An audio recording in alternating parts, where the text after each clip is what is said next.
I almost didn't walk through that front door. If I'd listened to my instincts, I would have skipped the family dinner and stayed hidden in the empire no one knew I controlled. But blood has a way of chaining you back to old rituals. And my mother? She still insists that I show my face at least once a month. So there I was, stepping into their glittering mansion that smelled faintly of polished oak and old money. My mother beamed at me. "Lydia, sweetheart, you look comfortable." I looked down at my plain black sweater, simple jeans. She didn't notice the watch half hidden under my sleeve. A watch worth more than this entire house. Father was holding court at the table, glass of wine in hand, bragging to his business friends. "Startups. They never wear ties anymore," he said knowingly, nodding toward me. They chuckled.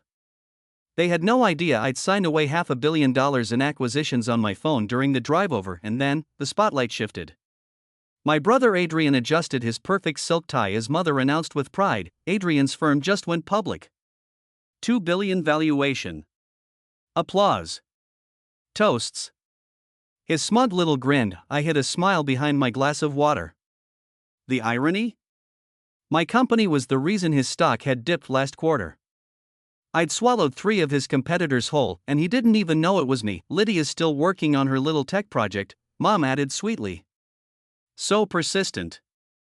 My phone buzzed on the table. Once, twice, then 5 times in rapid succession. I ignored it. The timing couldn't have been worse. Father leaned forward, fork poised like a weapon. "Lydia, let me give you some advice. 30 years in business teaches you things. I could help you if you'd only listen." Adrian smirked. "Yeah, sis. A little real expertise wouldn't hurt."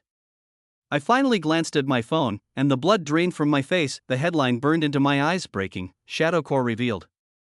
World's largest tech empire no longer a mystery. Founder identified as Lydia Veron. Net worth, $11.20 billion. The dining room doors burst open. My CFO, Daniel, stormed in, tablet in hand. "Apologies for the interruption, ma'am." His eyes swept across the room, the wine, the silk, the shock. The story broke. All of it. Your name. The valuations. The empire. Mother's fork slipped from her fingers, clattering against porcelain. "Billion," she whispered. Her father nearly choked on his wine. Adrian went pale. "Shadowcore? The company buying out half the tech sector, that's you?" I rose slowly, letting the weight of the moment stretch. "Yes. That would be me." Daniel cleared his throat. "Correction, ma'am. Net worth is now $11.8 billion. Markets responding well." The room spun with gasps and half-formed protests. My family, who'd once called me foolish, who dismissed my sleepless nights as wasted time, finally saw me for what I was. Not their little disappointment. Not the quiet girl with a cute startup. I was the shadow that had shaped their world for years without their knowing. Calls flooded my phone. Heads of state. News anchors. Billion-dollar partners. I checked my watch, the same one I'd hidden beneath my sleeve. Time to leave. "Daniel, bring the car. We have a board to reassure." I turned back to my stunned family. Dinner was lovely. But I run a global empire now. You'll forgive me if my calendar's a little full. The headlines the next morning were merciless: "The Phantom Billionaire. The Hidden Queen of Tech.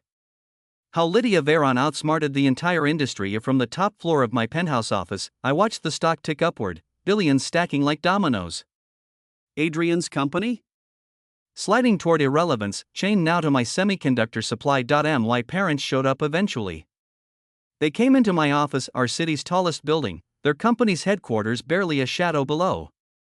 They stared at the walls of screens, at the machine I commanded. "Why didn't you tell us?" Mother whispered. "Because you wouldn't have believed me," I answered. "You wanted me small. Manageable. You wanted me to play nice while Adrian played king. So I built my own kingdom in silence." Father's voice trembled. "We would have helped." I laughed, low and bitter. "Like when you told me to give up? When you said I'd never be more than Adrian's little sister? No. You don't get to claim this victory. You lost that right years ago. My phone buzzed again, the Prime Minister of Singapore this time. I put it on speaker. Negotiated a $12 billion infrastructure deal in front of them as casually as ordering dessert. When the line clicked off, silence choked the room. You just negotiated with a prime minister, my father whispered, one of 6 today. I corrected. They sat there, small in my empire's shadow, realizing the daughter they'd dismissed now held the world in her hands. I stood, walking toward the glass wall that looked out over the city. You always taught me business is business. That's what this is. Nothing personal. Just power. I turned back one last time, voice steady, almost gentle. The truth is, I've always been this person. You just never cared enough to see it. Sometimes, the sweetest revenge isn't shouting that you were right. It's watching the people who doubted you choke on the truth you built in silence. Tell me, what would you do if the family that dismissed you suddenly had to face the empire you built?